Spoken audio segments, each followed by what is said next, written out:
Hey everybody, welcome to the second episode of Touring the Multiverse. This is the first limited series of the It's a Mimic podcast where I, Dave, lead you and Adam on a tour of one of the published campaign settings for Dungeons & Dragons 5th edition. Over the course of this series on Eberron, I'll be breaking down history, lore, settings, populaces, adventures, and player options. Will I give some quick insights into the unique monster stats that Wizards of the Coast has provided? Today we're going to cover the northwest section of the continent of Khorvaire and the nations that are contained there within. So everybody, climb aboard the lightning rail and join me as we look into the steampunky world of high adventure as presented in Eberron, Rising from the Last War.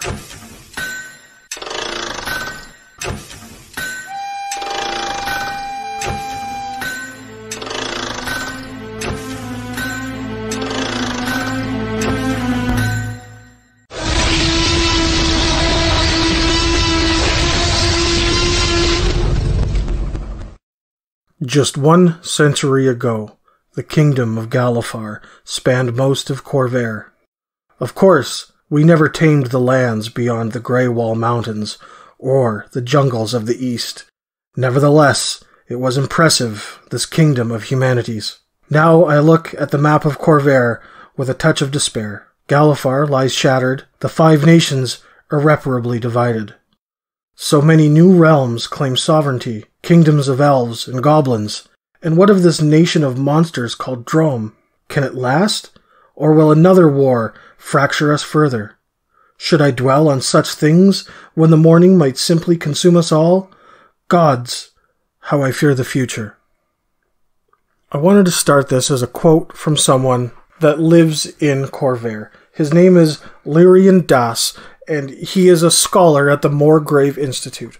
Now, Moorgrave is kind of the big university in Khorvaire. But it really, that one quote there, gives you a feeling for how the world has changed even in one lifetime. Things are not the same as they once were. So, on this episode, what I wanted to do was break down some of these nations and regions of Khorvaire. I've got 5 of them for you today, and I want to start with the first one, called Aundair. Okay? Okay, sorry. Aundair? Aundair it was, right there. Aundair it was, alright. Okay, Aundair. Aundair. Aundair. Get on there. Get on there to this train and let's go for a ride. Yep, okay. Alright. Can you do that whole opening speech again in that voice? Hey there, and welcome to the second episode of Touring the Multiverse. No, okay. I changed my mind. Fuck. Alright, go back to this. Never thought I'd say this, but I like your voice better the way it was. Yeah, right? So anyways, Aundair. Aundair. This is gonna... I fucked you up. I'm glad we're dealing with this first, because, let's just get this out of the way. Yeah. Alright? It was one of the original 5 nations of Galifar. Right. Okay? It has since split up into other nations with the Treaty of Thronehold. But this was one of the 5. And its purpose in the 5 was mainly to be farmland. Okay? This is where a lot of the farmland... This is your rural area then? Yes, but... Okay. This is also where the Arcane Congress is. Okay? Of course. Right. Now, Silly me. The Arcane Congress is like the magic school in Khorvaire. People come from all nations to study at the Arcane Congress, which is in a city called Arcanix. Okay? It's Hogwarts. No. Arcanix, the city, is a farming community. And, I mean, their main purpose is to supply the Arcane Congress. All right, hold on. So this is one of those places where, like, the locals can't stand those college kids keep coming into town to, like, cast their magic and drink their beer every Friday night. Yeah, except the college is floating towers. Of course. That are chained to the ground. Naturally, yes. As is tradition. As is tradition. Right? But, I mean, it's not just a school. This is a research facility as well. The Congress also advises the Undarian Queen on all things that are magical. And like I said, this is the hub of magic. If you want to be a powerful wizard, a sage, or an artificer, this is where you learn it. Okay, hold on. I gotta focus on then. You said Undarian Queen. So this area has a monarch. All of the nations do. All right, so there's no councils or democracies or presidents or any of that stuff. There's no warlords, or they're all monarchs. They're all by their bloodline. Because we see a lot of that with dragon marks, right? Which we'll talk about later. But bloodline is very important in Eberron. Yes, but... Okay. All right. Fair. Yeah. So yes, but there are some additional considerations. Yeah, like we're gonna talk about another one here that is not a monarch. Okay. They have one, but it's not. We'll get there. It's a Queen of England level of monarch? No. Okay, so they're not immortal? It would be like the King of the Vatican. The King of the Vatican. Yeah, I know. Right, sure. Yeah, all right. We'll get there. We'll get there. Okay. Yeah, okay. So, magic is a way of life in Aundair. All right, that's the way it is. Every city has what's called a cleansing stone, which is one of these magical items that you'll find in the book. Okay. Essentially, you walk up to it. It's in the middle of town. You touch it, and bam, you're clean. It just has permanent prestidigitation cast upon it. Essentially, it gets rid of the dirt. It gets rid of the grime. We need to frickin' send Dan there. Undarians are a clean people, and they like being a clean people. Dan is a dirty person, and he likes being a dirty person. Yeah, but that's a different kind of dirty. Right. That's the Terry kind of dirty. Right. They are touching a lot. I can understand how they could get dirty. The other thing that you're going to find in Aundair... Aundair. Yeah. Is because it's farm, but it's magic, you're going to find automated farming equipment, which is really friggin' cool, because you don't get this level of technology in most other campaign settings. No, that's neat. I like that. Okay, so these farms can really run themselves, to a point. I mean, they still need people, but you are going to have these arcane machines, essentially. I like that. No, I really like that. I like the idea of there being a lot of different ones as well. You could, make even random tables for which ones are doing different things. You're walking through the rural land, and you could see, you could go farm to table on this. Yes, and there are lots of tables in the book for you to use. Okay. Now, there's a lot of espionage that goes on in Khorvaire. Yes. Okay, all these nations are vying for power. They were great, but now they're not. And there's religions as well, and factions, and there's lots going on. There are. So, Aundair has what are called the Noble Eyes. They're the spy faction, the Aundarian spies, okay? They also have Eldritch Knights called the Knights Arcane, they practice divination magic. They're paladins, okay? So you don't just have wizards and artificers. Do they practice divine or divination? Is it... Divination magic, specifically. Okay, all right. Okay, so... You could be a paladin. Not they are paladins. They could be paladins. They're like Knights Templar, though, right? Yeah. Okay, all right. Okay. Now, it's also rumored that many of the Undarian houses came to power through secret pacts with specifically Archfey. So, maybe you have a lot of warlock houses here as well. I mean, that's kind of just some flavor, but you can add whatever you want to that. That's really cool. This is the first time that I've ever heard Fey mentioned in Eberron. Oh, wait for it. Okay. All right. Yep. There is more. Okay. If you remember, the last war started when King Jarrett Irwinarn died, and there was no clear successor. But the 5 nations, which Aundair was one, is one. No, it's 12 now, so was one. Was. Okay, yeah. Was. Their queen, their monarch, her name is Queen Orala Irwinarn. Okay, so directly related. Yeah, she's part of the Wynarn bloodline, but they go by Irwinarn. Spell ear. So, in the book, it's quite specific. Lowercase IR, apostrophe, capital WYNARN. Irwinarn. Gotcha. And she holds court in the capital city of Fairhaven. Now, Fairhaven is supposed to be one of the most beautiful cities in Eberron. It features displays of magical light as well as arcane enhanced architecture. Yeah, you got a magic college nearby. You're going to get some of the benefits. Right? Makes sense. Yeah. Now, Aundair and Thrane, which were 2 of the original 5, were bitter rivals during the last war, and they actually share a border. Aundair is kind of in the middle north of the continent, and Thrane is kind of sandwiched between Aundair and the Mournland, kind of right in the center of Khorvaire. So They fought a lot. During the war, Thrane occupied and still holds the ancient Undarian city of Thaliost. Okay? And the Undarians are still pissed about this. Okay, so this is your standard, Jerusalem. Everyone's arguing about who gets to have the Holy Land? Sort of. There's good and bad, but we'll get there. Okay. The Eldeen Reaches They succeeded from Aundair about halfway through the last war. And the reason that they broke away, the reasons they cited were high taxes and neglect. So they were kind of feeling that they were getting taken advantage of from Aundair, and they weren't really being as protected as they were. Because you got to keep in mind the Eldeen Reaches border upon the Demon Wastes. Okay? So they felt that all of the Undarian resources were going to the war. So hold on. Khorvaire, just because no one can see the map, I'm trying not to look at the map so I get it in my head. Khorvaire is a great big freaking huge continent.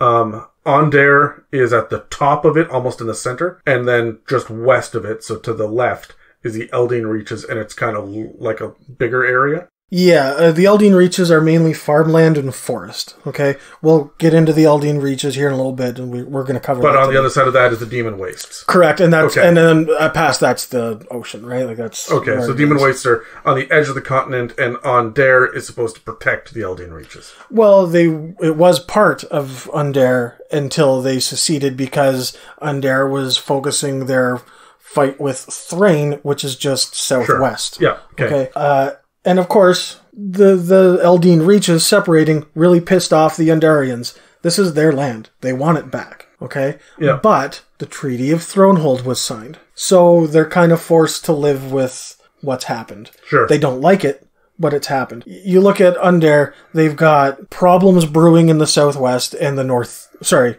southeast, where Thrane is, and the northwest, where the Eldeen Reaches are. From their perspective. Like, even though peace has happened, the treaty has been signed, there's still some shit tension, going on. yeah. I mean, they specifically have the Noble Eyes. They have their espionage group. Now, also to the northeast, there's Karnath, and like there's other places that border here, right? Sure, yeah. But I mean, at the end of the day, Undarians as a whole think of the Eldeen Reaches as a renegade nation. Okay. Okay? Now, Thrane. Sure. Down to the southeast. Okay? Well, not the actual southeast of the continent, but southeast of Aundair. Yeah, Thrane is kind of right in the middle of the continent. Yeah, they don't. Okay. They've got some access to water, but they're not on the coast. Okay. Gotcha. Thrane is a religious stronghold. Okay. Again, it's also one of the original 5 nations. So during the last war, the Queen of Thrane, Queen Diane Irwinarn, again, original nation. It's a Winarn. Sure. Yeah. She decided to step aside and to allow the Church of the Silver Flame to take control and rule at that time. Just to call back to the last episode, the Silver Flame is what the Celestials and Dragons use to bind the Overlords and Khyber, and aspects of Khyber in Dragon Shards. Yes. Okay. So this Church of the Silver Flame, it's going to pop up quite a bit. Yeah. Okay. Now, since she gave up power, Thrane has been run as a theocracy. The current head of state is an 11-year-old girl named Jayla Daran. She is known as the Keeper of the Flame. She is essentially the Pope to the Church of the Silver Flame. But because she's so young, the nation's business is mainly conducted by the Council of Cardinals, right? So you can see where you had mentioned, are they all monarchies? No, there's the king, but it's not. Sure.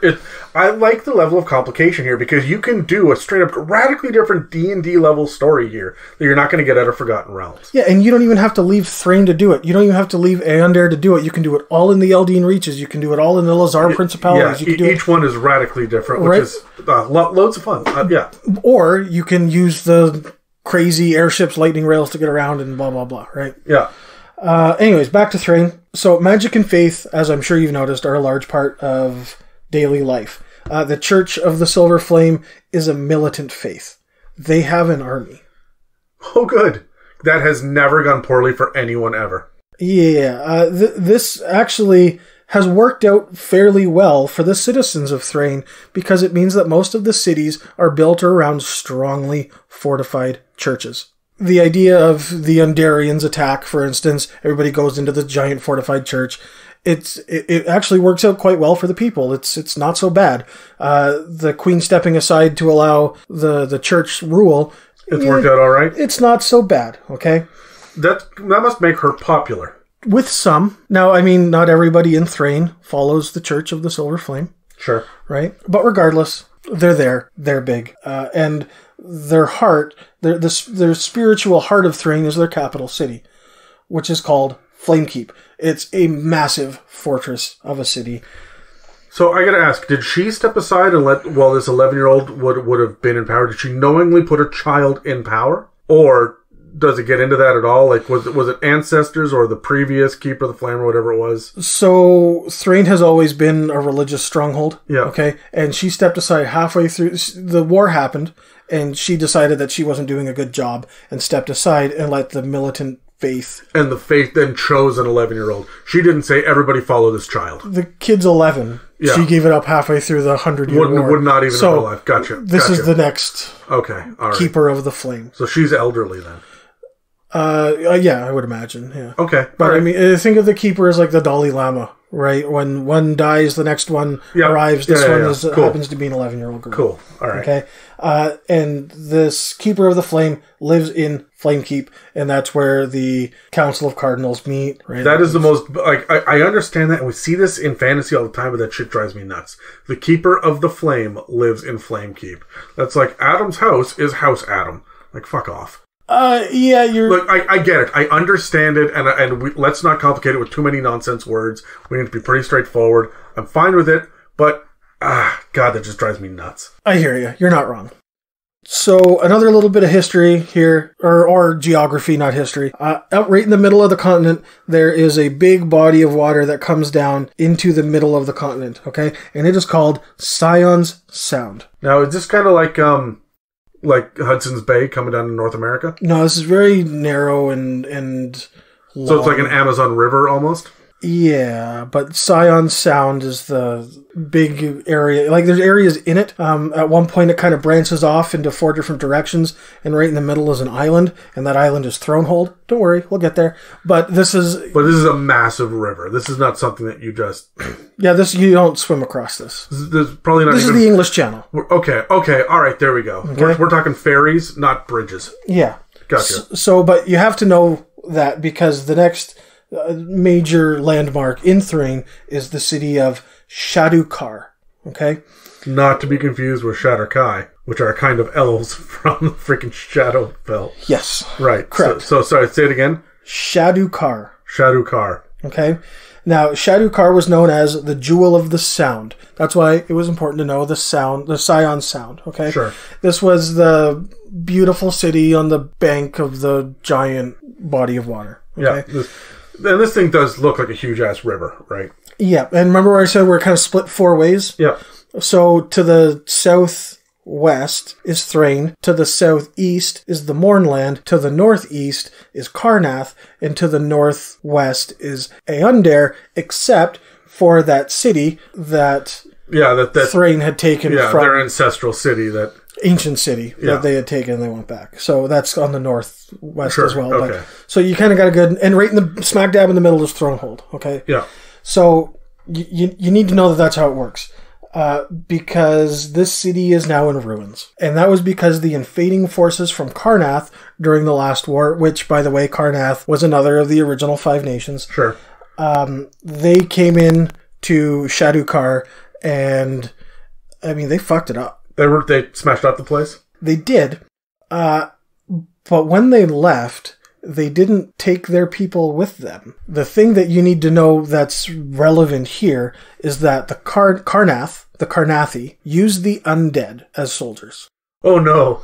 Okay? Okay. So, as you can tell, probably you've put this together, that pisses off the religious order. Yeah. Yeah, I got you. So, this area, Shadukar, I mean, it's said to be haunted by ghosts of the people of Thrane, as well as the remaining undead that were left behind by Carnath. Okay? Yeah. That's... Sure. Yeah, so, I mean, you can do a lot with this. This can be used in so many different ways. Your paladins can go in here and cleanse the area and so on, right? Yeah. Thrane is not happy. This still creates tension between Thrane and Carnath. As does the city Thaliost. Thaliost? Thaliost? That is Thaliost. Thaliost. Well, I was thinking moist. Yeah, that's O-I, not I-O. Oh, I'm just illiterate. Yes. Yes. Now, we already kind of touched on it a little bit.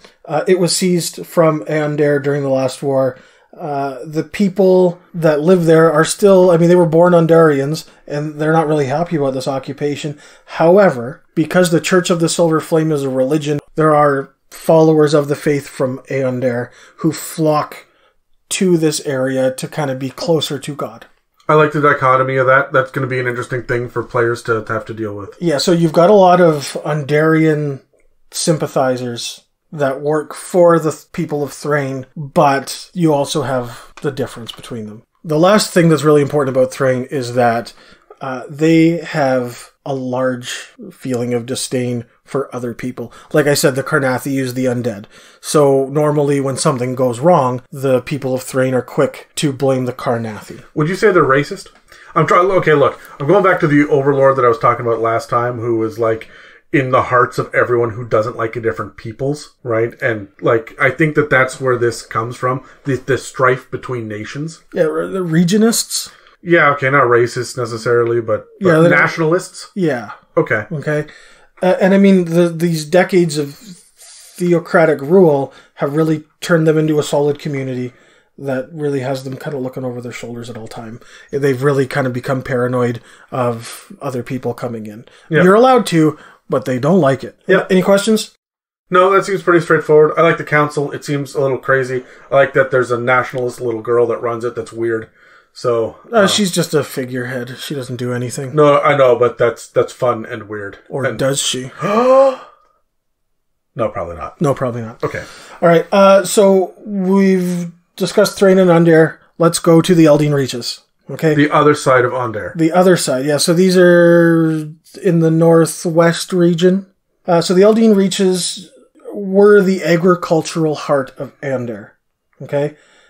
Until about 50 years ago, when the farmers kind of had a little bit of an uprising and separated from Aundair and formed their own nation because they were feeling butthurt about not... We're not going to take it anymore! So the western side of the Eldeen Reaches are covered by an area called the Towering Wood, okay?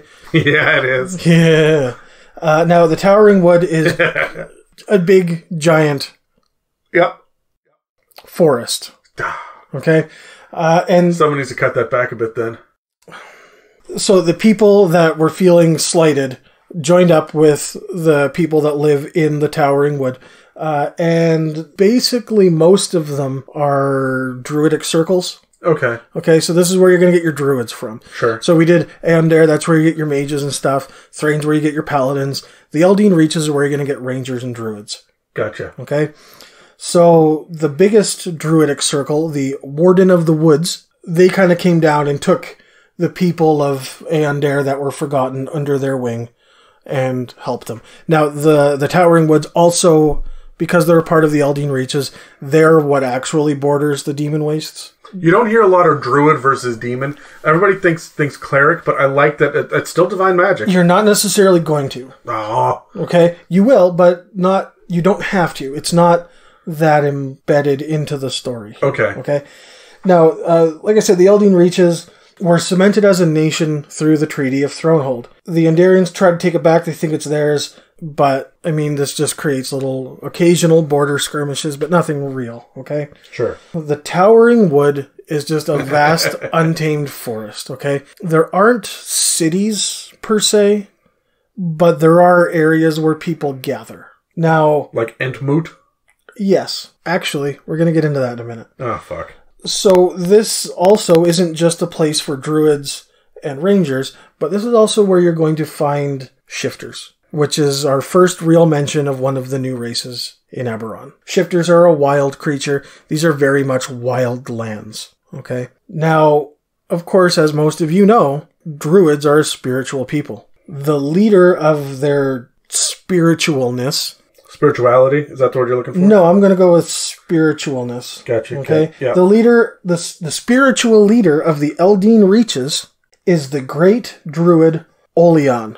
And he is an awakened great pine. Is he now? He is. That is fucking amazing and I love it. Yeah, isn't it? Yeah. No, I'm all over that. That's fucking... Yeah, I'm into it. So he lives in Greenholt, okay? Mm-hmm. Which is the capital of the Eldeen Reaches. But again, like I said, it isn't really a city. It's a grove where this archdruid resides. All of the druidic circles send emissaries to Greenholt when important matters are to be discussed.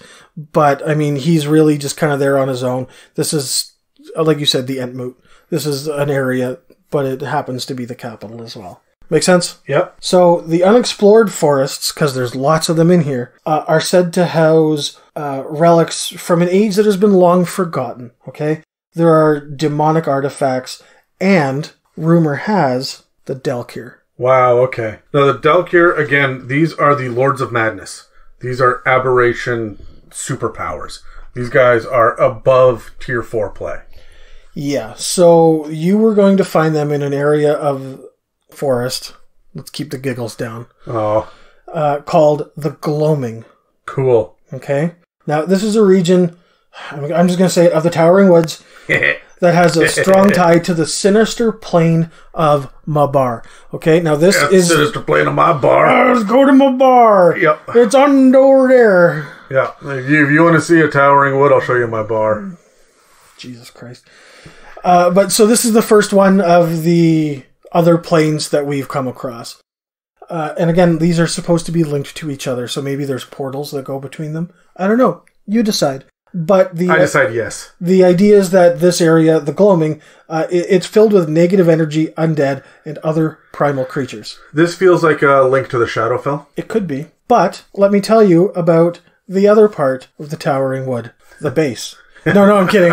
It's the balls. No. I'm still kidding. Okay. So the Fae are abundant in the Towering Wood. All right. Okay. And they're really situated in an area called the Twilight Demesne. Sorry, spelled Demesne. Demesne. Okay. Okay. Now, the Twilight Demesne has strong ties to the fairy court of Thaliost, which is again one of the 13 planes. So we don't have the Feywild anymore. We have the fairy court of, what is it? Thaliost. Okay, all right. Okay, cool. So this area is also home to the city of Rose and Thorn, which is ruled by the King of Summer, who is a powerful Archfey. Oh, weird note. When you do the campaign for Curse of Strahd, right, you go into Death House, and right at the beginning of it, you meet two people there, two children that are like pulling you into Death House, and their names are Rose and Thorn. Oh, yeah? Yeah. So interesting. Yeah, there's a weird little crossover there. The other thing I like about this is this gives us an area that, remember the houses of Aundair made pacts with the Archfey? Yeah. This gives you where the Archfey are. Yeah, that's cool. I like okay, that. they're still in the same, they were part of Aundair, but they're not anymore. Yeah. Now they're over there. Yeah, sure. Okay? And I mean, that's really what the Eldeen Reaches are. It's just a big fucking forest with some farmland. But it's like a super forest with some magic powers and... yeah, weird shit going on. Yeah, cool. I like it. I love that. That's cool. And it feels very Celtic. It's very druidic. Yeah. Right? Yeah. So, and I like that we have a nation that isn't really built on cities. Yeah, no, I'm all over that. I love that. Yeah. So, I mean, that's your feel for the I could, in theory, get barbarians from here. I know that there are other places around to grab barbarians in Eberron. However, it's not really outside of the realm of possibility that there would be a tribe or two in the Eldeen Reaches. Oh, no, of course not. Yeah. Right. You're going to find a lot of different... You're naturalist. Yeah, and I mean, because it was part of Aundair, you're probably going to have pockets of magic. Yep. Right. So the next one I wanted to talk about was Thronehold. We have said the word Thronehold a bunch, okay? Thronehold was... Now it's called Throneheld? No. Okay. It's Throneholding. Gotcha. So King Galifar I, the guy that built the kingdom of Galifar, named it after himself, really narcissistic, he realized that he couldn't rule from one nation, because that would kind of make the others think that this one's the favorite, okay? Yeah. So he took this island in the middle of Scions Sound, and he built a giant castle, and called it Thronehold. Now, outside of Thronehold, there is a port city called Throneport. Throneport, gotcha. Okay, you were going to say Port Throne, weren't you? I was. Yeah. They switched it up on you. Fuck. Super original. Yeah. So anyways... That's some good fucking writing right there. Wasn't it? Yeah. Then again, I don't bitch about there being a Portland on either one of the freaking American coasts. Well, there's not a land port. Anyways, continue. Anyways. So when the last war started, Thronehold was essentially abandoned. This is where Jarrett Irwarnarn would have ruled from. But again, there was no clear succession. I assume this is where he died as well. I didn't come across that specifically, but I would assume as much. Sure. This is the seat of Galifar. This is where Galifar is ruled from. This is where the Five Nations come together. Like I said, it's right in the middle of the Sound, where you had the sound is Thrane, that's the sound. Aundair, Karnath, and Sire, before it was the Mournland, are all bordering this area. Sure. Right? Okay. Breland's a little more to the southwest, so it's not quite, but it's there in spirit.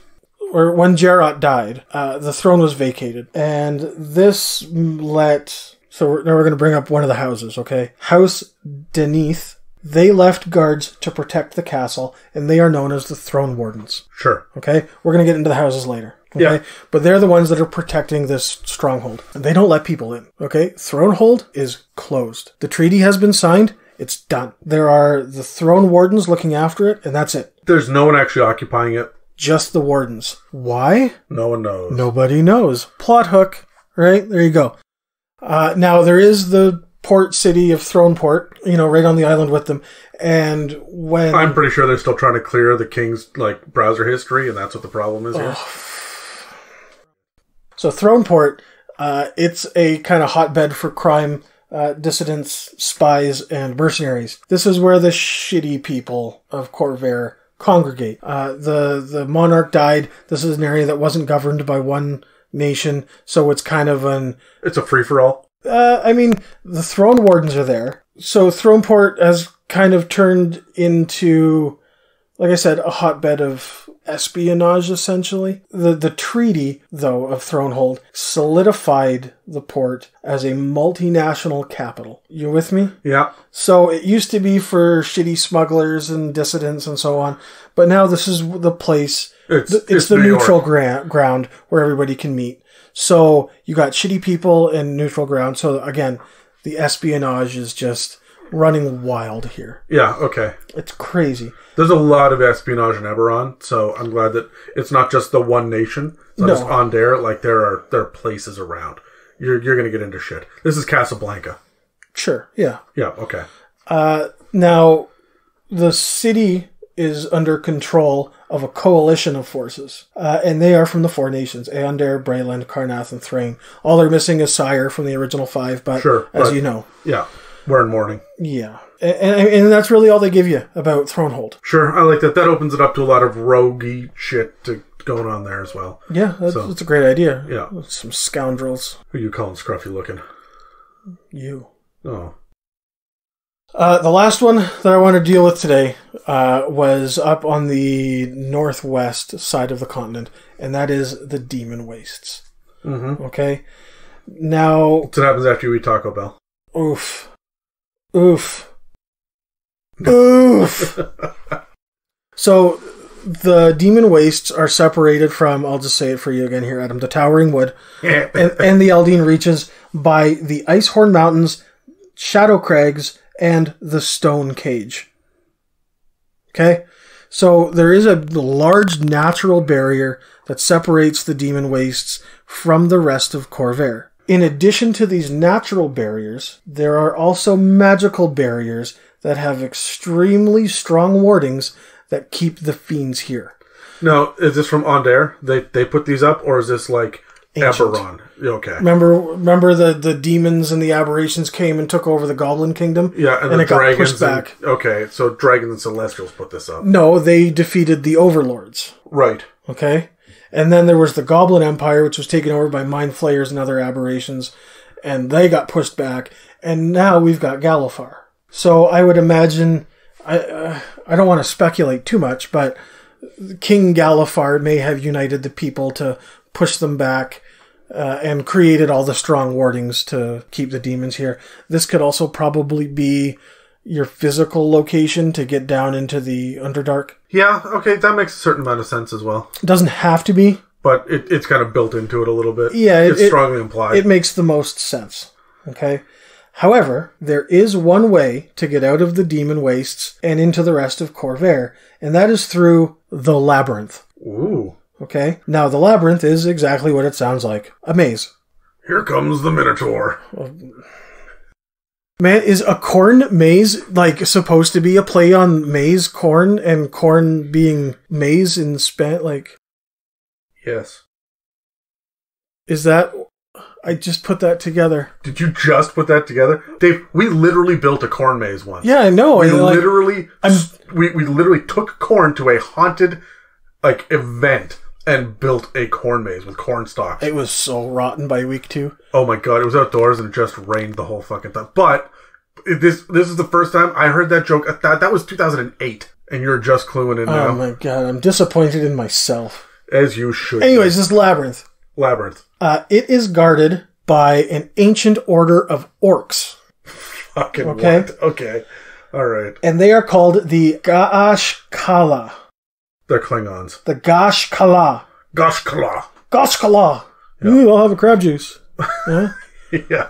Now, the Gashkala is made up of multiple tribes of orcs. Okay. Okay. And they are sworn to protect the realms of men, essentially, from the demons. They are supposed to not let things come through the labyrinth. That's their purpose. Cool. So they follow, the Gashkala, follow the ways of the Binding Flame, which has its roots in the Church of the Silver Flame. Of course, yeah. Okay.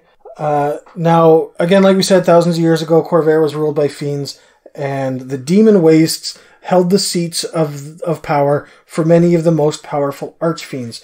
There were cities occupied by Rakshasa, demons and devils, but now only one city remains, Ashtakala. Ashtakala is an ancient demon city, and it's made of basalt and brass. Okay. Okay. The dangers of this place are so perilous that most other details have kind of fallen into legend. Nobody really knows about it. Nobody visits this. This is not somewhere that you can easily go to. In addition to Ashtakala,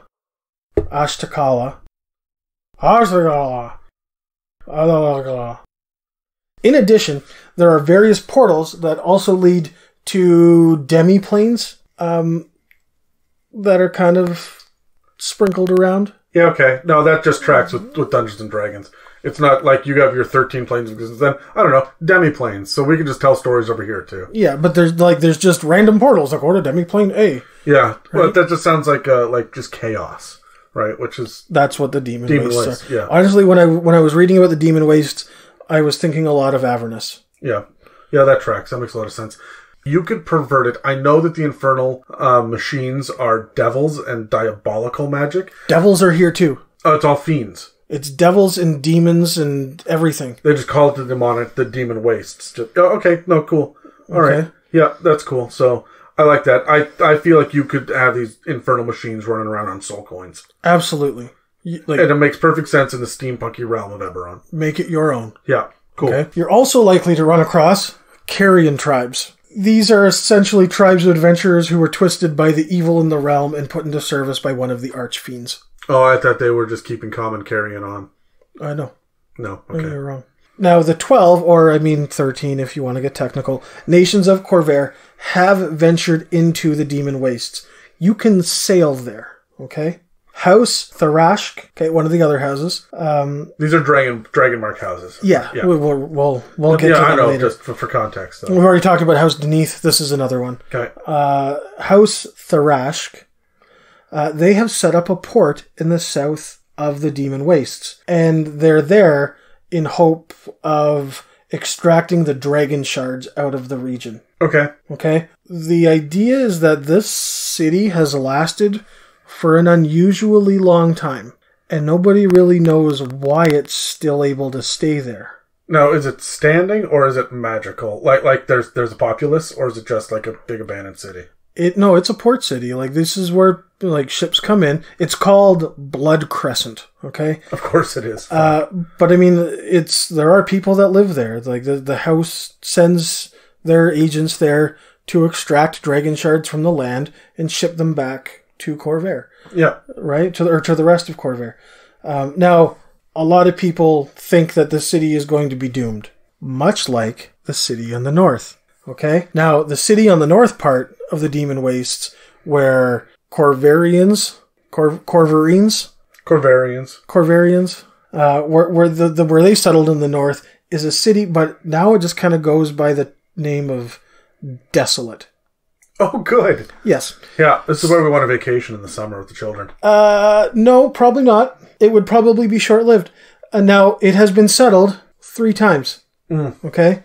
The first one was an Undarian settlement called Greenholt. The next one was called Newholt, and it was an hermitage that belonged to Thrane. Okay. So like a religious outpost that belonged to Thrane.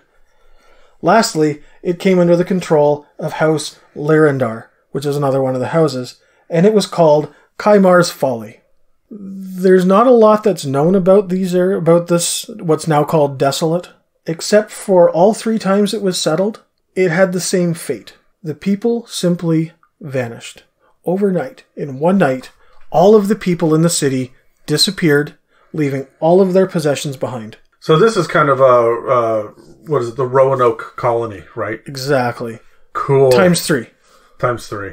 Yes. Cool. I love it. That's just rich with story. I love that. That's amazing. You can do a lot with this. Yeah, that's cool. Right? Again, there's also landmarks on here. The Ash Beacon, the Lake of Fire. Like, there's a lot you can do. I'm only just hitting the cliff notes. Yeah. This is fantastic. I could drop the entirety of the Demon Wastes into a homebrew campaign. Oh, certainly. Just the way that it is now. That's fantastic. Yeah. Okay, so it's a Mimic podcast. We roll initiative on it. So, Dave, I want to know, what is the one part of what we've talked about today that you're like, hey, that is rife for adventure or inspiration? What's the thing that stands out to you? Your favorite part of what we've talked about today? Let's roll. Let's grab our dice and we'll roll. 8. I got a 5. There's a lot. I don't know. There's not one thing I want to pick. You have to start picking one. You copped out in the last episode. You don't get to do it again. The thing that I really like about this is it gives... I didn't do a lot of planar shifting in my campaigns. I have a little bit playing with you guys on the Tuesday night group. Yeah. But that's really the majority of what I've done. I haven't done a lot. And there seems to be a lot of it here. And we're only covering a quarter of the continent. Yeah, it really does feel like a planar hub, right? Like, there's a lot of shit going between Feywild over here, and we've got the religious order over there. Yeah, and you can go to Marbar over here. Like, there are demi-planes. Like, this is just chock full of the opportunity to go somewhere else. Yeah. No, that's a good point. You don't have to travel too far to get radically different flavor. No, and I mean, that's just planar travel. We haven't even gotten into traveling to the other continents, to the other nations. Like, this is just that one area, you know? Mm-hmm. Okay, look, I'm big on the lower planes in regular D&D, in the Forgotten Realms and the Great Wheel cosmology and whatnot. I love the lower planes because they're just batshit insanity. I feel like everybody phones it in for the upper planes, but the lower planes are just crazy. And so I've got a really solid knowledge about devils and demons and Yugoloths and generic fiends and infernal machines and all the rest of that shit. And 7 lower planes. So I've got a really solid handle on that. And one of the things that stands out to me is the idea of this labyrinth. And one of the things, when you think of a labyrinth, you think of a minotaur. There is a demon prince named Baphomet, who is essentially a massive minotaur demon, who is super powerful and loves to experiment and shit, and he often binds together other life forms and infects life forms and whatnot. And one of the things in regular Forgotten Realms lore, you can find this in Volos, is there's a creature called a Tanaruk. And the Tanaruk is an orc who has been, quote-unquote, blessed by Baphomet, and who is born as this monstrosity, way stronger than a regular orc. And these things are like captains and leaders and super demon orcs. But they have giant horns like a minotaur would. And they look like if you had taken some sort of minotaur and an orc and smashed them together and then add some spiny purple lizard to it as well. They're crazy, unique creatures. I love the idea of, in this world, you having this labyrinth and there are Tanaruks inside.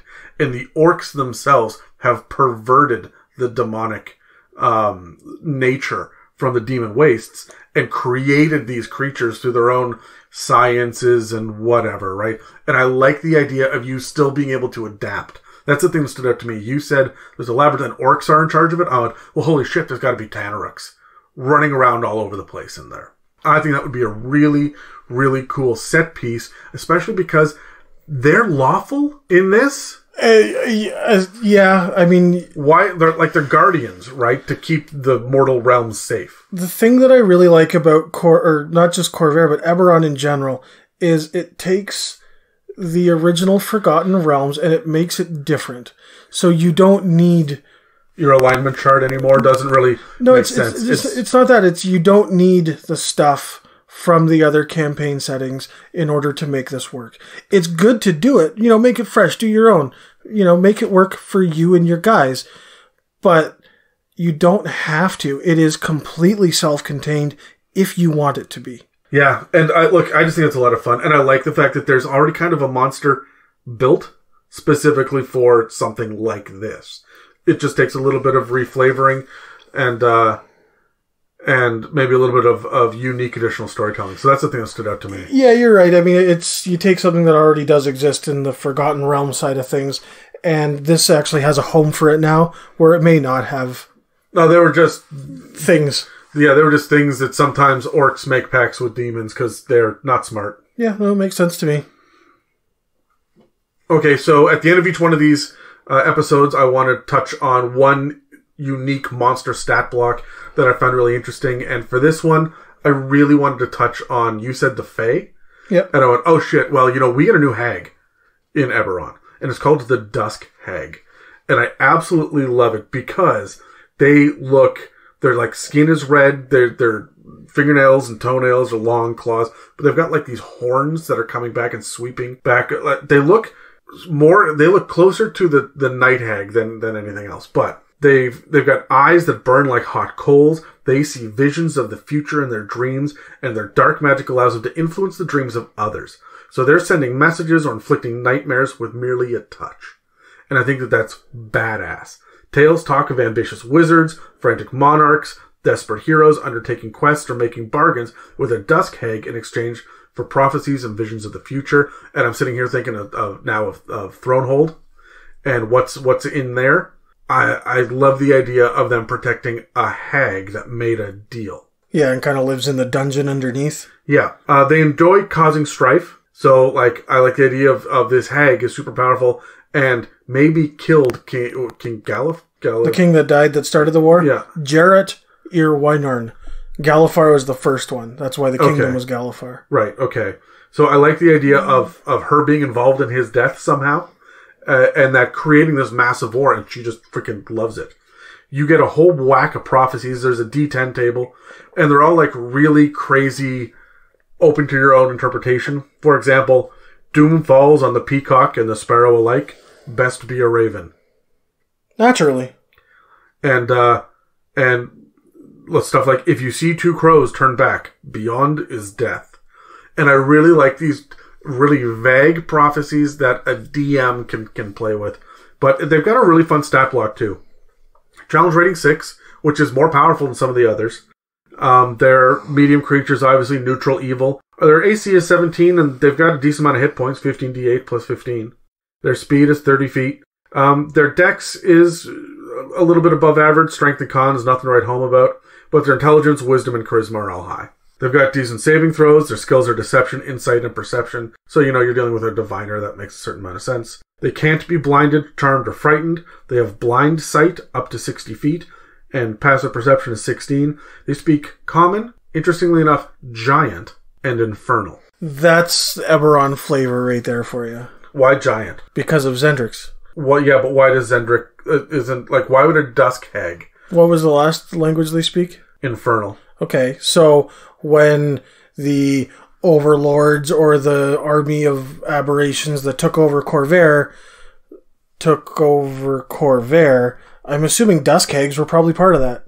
Yeah. Okay, the global economy would dictate that it would make sense that they would talk to giants, because that would be the same time that there was a continent of giants. Okay, alright. You know what I mean?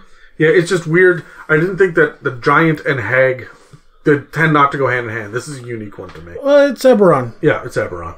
They do have some innate spellcasting, because of course they do, but it's all detect magic, disguise self, scrying, dream, hypnotic pattern, sleep. And things of that nature. They've got magical resistance, because of course they do. Multi-attack, they get 2 nightmare touches. They also have claw attacks, which are boring. You get a +5 to hit with a 1d6 +2 slashing damage, but the nightmare touch, +7 to hit. One creature, you do 4d6 psychic damage, and if the target is unconscious, it takes an extra 3d6 psychic damage and is cursed until the hag dies or the curse is removed. The cursed creature's hit point maximum decreases by 5 whenever it finishes a long rest. Which means you will slowly wither and die.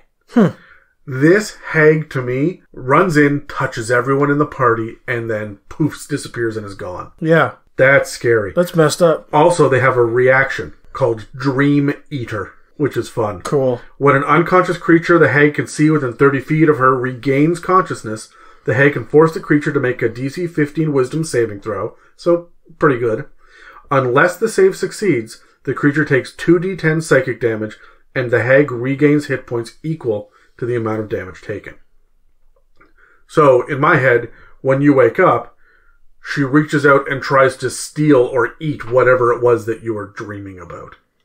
That's cool. There's a lot of dream-type stuff. We haven't really touched on any of it so far, but the Kalishtar and the Quarry... Their race is built on dreams. And monsters, too. Like, there's a whole plane of dreams in D&D. One of the most races are built on dreams. Like Formula 1. Yes. And the Kentucky Derby. Yes. Is that the joke we're making? This entire series, as well as other series on role-playing games, are available on the It's a Mimic feed on iTunes, Spotify, YouTube, and lots of the other podcast apps, so don't forget to follow or subscribe on whatever app you're listening to. Also, check out the entire library of episodes on www.itsamimic.com, and feel free to support us by hitting that donate button. Thanks for listening to this episode of the It's a Mimic Touring the Multiverse. You can check us out on Instagram and Facebook, or you can find me at the subreddit r/It's a Mimic. Until next time, I'm Dave. And I'm Adam. And we'll be back with more Eberron information and crazy adventure inspiration next time.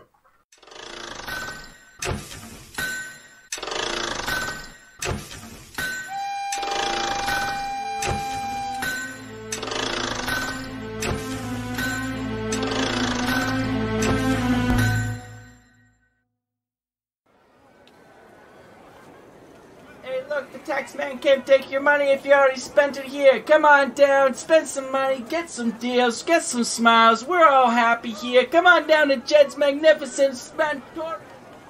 Well, if it ain't my 2 favorite people walking up here. Hopefully you're a little bit heavier this time, hey? Oh, well, I have some bean juice for you. You got some bean juice for me? Yeah. Already? Well, hell. How about this? You give me, how much bean juice do I need to make it through the rest of the day? Oh, about 3 cups. 3 cups of bean juice? No problem. 3 cups of bean juice, I'll give you 2 cups of dragon shards. How does that sound? Beautiful. Beautiful. Now, what in the 9 hells do we have behind you here there, nature boy? Oh, probably just some dirt. Oh, my apologies. Personal space is soaked 200 years ago. But what do we have here? Oh, behind your ear, we got a feather token, of course. What? Come on, you didn't know about it? It's like it's been there the whole time. What's a feather token? This token right here, this token might save your life if you fall from great heights. But once this feather is plucked, next fall you'll be shit out of luck. Now I'm not too certain on who removed the head on the Jebediah statue, but I can guarantee that I know that this next item is 100% not stolen city property. Guaranteed. That's good. Alright, now check this out, alright? Found within the thick walls of the wealth-ridden cities, you'll find the ever-so-wondrous cleansing stone. About 1 foot in diameter, this engraved sphere is commonly placed throughout said wealthy cities, alright?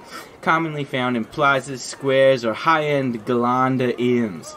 With one swift action, this stone removes grit and grime from the garments and skin of anyone who touches the magical sphere of cleanliness. Bougie at best, but astonishingly rare and valuable. You know, if well maintained, a great addition to any fucking swinger's home. Well, I know that Dave is gonna want one. I should probably have one. Yeah, to be you're honest. looking into one, eh? Say, look, it's not always available when you're on your way home with your partner or whoever you may be taking back. You know, maybe a nice little quick trip to the cleansing stone. Get a little cleaned up for the bedroom, huh? Yeah, or just in general. Just general cleanliness, eh? Yeah, my friends would probably appreciate it. Yeah, you come out of the bush every 3 fucking weeks, you don't want to smell like a rat's ass and a fucking mongoose, right? Depends if I'm seeing Dan or not. You're friends with a guy named fucking Dan? Yeah. That's all they could come up with? 3-letter name? Damn. Listen, Jed. There's a silent fucking D on that. Can we buy this thing or not? Now look, I'll be honest with you, you're gonna have to dig a little deep here for these wondrous treasures, but I'm sure both of you can see the value when it's presented to you, huh? So let's make a deal, David. Okay. Alright, David, look, this is your second time here. I'm kind of growing a little bit of a relationship with you. Tolerable at best right now, but hey, I'll fucking throw you a deal here, okay? 95 gold pieces for one of these spheres. Your girlfriend will thank you forever. 95? I was thinking more like 40. You know, it's not that important to me. I will pay the other gold. 40. I will pay the other 45. It is important to me that you have this. It's a good thing you guys ain't any sort of mathematicians, because 40 and 45 is 85. You're still 10 gold piece short, boys. Yeah, but you like us, right? We'll come back in a week. I brought you bean juice. Yeah, you did buy me the bean juice. I do like the boiled bean juice. So far, it's a little buzzy off the beans, you know? Okay, you know what? Just for you, 85 gold pieces. I'll give you one of these fucking spheres, alright? Well, thanks, Jed. Hey, not a problem at all. And you know what? Come back anytime. You know where to find me. You say a week, I'll be here. All right, what are you gonna have in a week? Look, I got a shipment coming in next week. Maybe not, right up your guys' alley, but if you know any warrior types, you know what I mean. This is gonna be some real hot shit for someone who's right up on that battlefield. So you come on back, okay? All right, sounds good. See you then. Hey, it's great doing business. We'll talk soon.